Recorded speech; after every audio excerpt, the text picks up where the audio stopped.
Bismillahirrahmanirrahim. Assalamualaikum warahmatullahi wabarakatuh.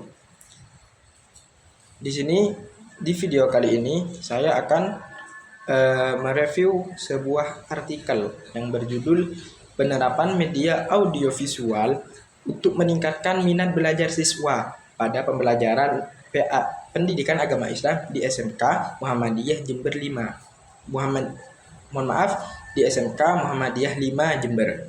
Nah, sebelum memasuki pada pembahasannya, sebelumnya perkenalkan, nama saya Muhammad Robit Syahrul Mubarak dengan NIM 2401011100305. Nah, saya merupakan mahasiswa UIN Malang dari program studi Pendidikan Agama Islam.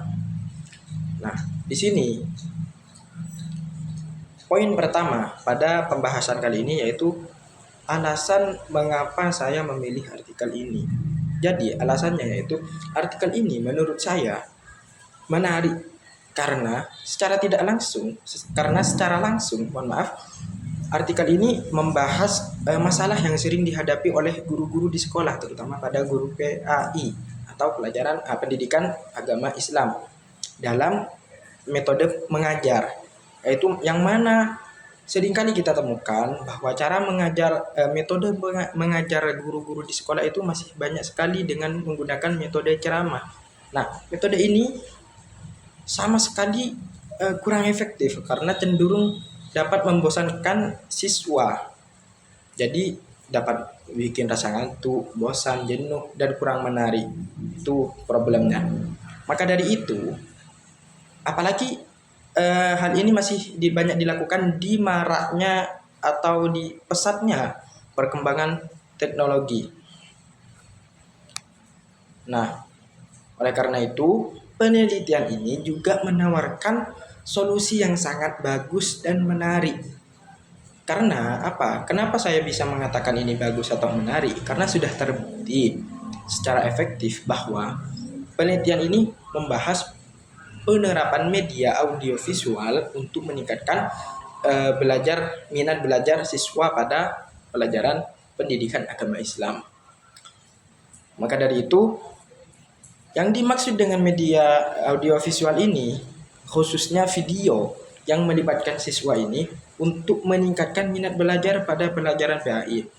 Kenapa begitu? Karena hal ini penting untuk mengimbangi perkembangan teknologi dan mendorong keaktifan siswa atau kreativitasan siswa supaya siswa itu tidak tertinggal oleh canggihnya teknologi yang sekarang. Nah, itu adalah alasan kenapa saya memilih artikel ini.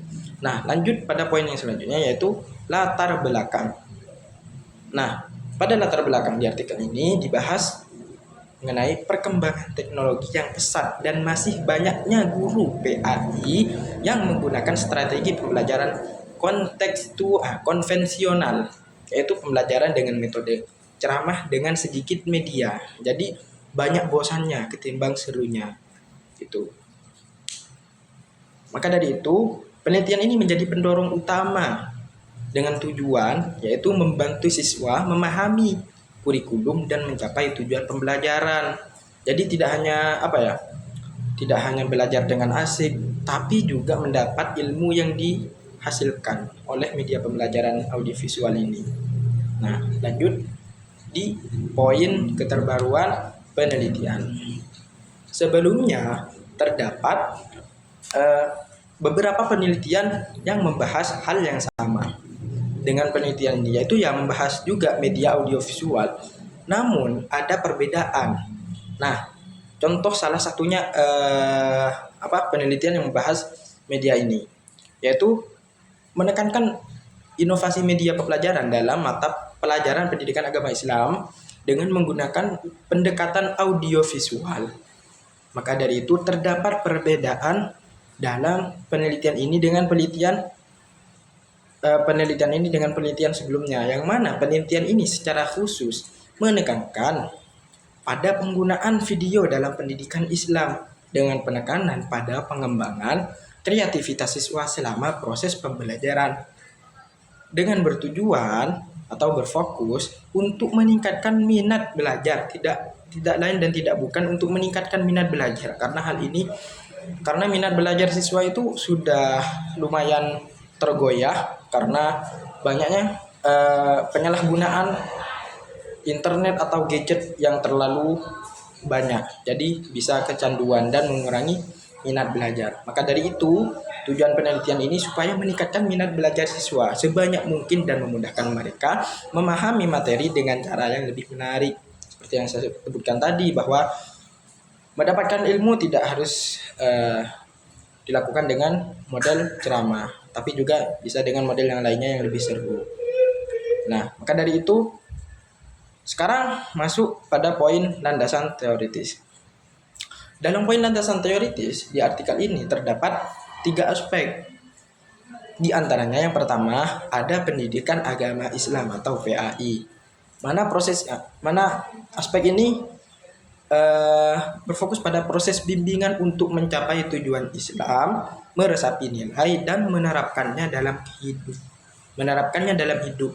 Jadi kita masuk sekolah tidak hanya mencatat, menangkap materi, tapi kita juga harus bisa mengamalkan dalam kehidupan sosial. Supaya apa? Supaya lebih berkah hidupnya.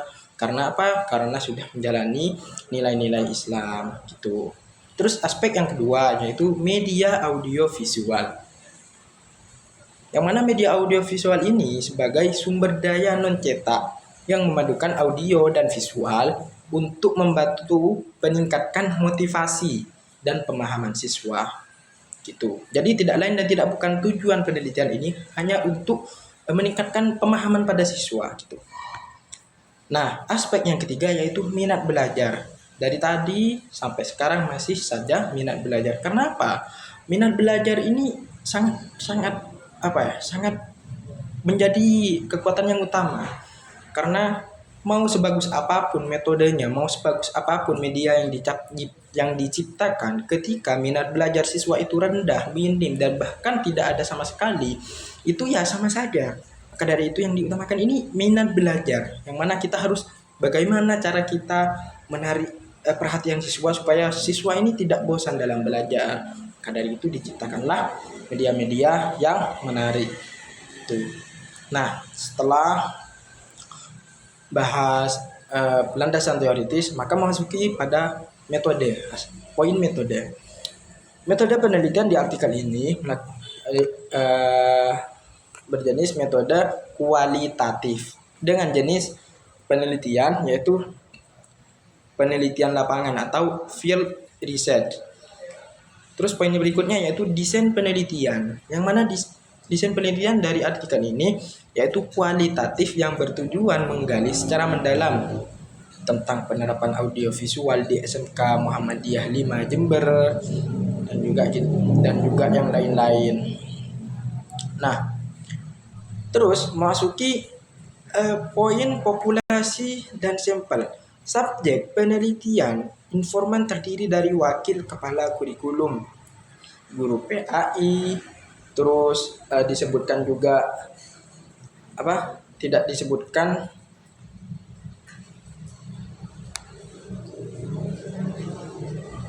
baik. Sekarang lanjut pada poin analisis, critical analysis. Dalam poin ini ada 2 aspek. Yang pertama kelebihan, terus yang kedua itu kekurangan.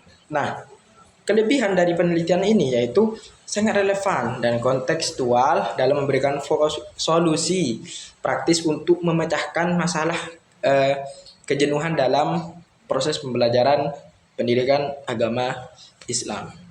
Nah, temuannya juga sangat kuat karena menunjukkan bahwa media audiovisual terutama video yang dibuat siswa menunjukkan bahwa tidak hanya meningkatkan minat tetapi juga pemahaman materi.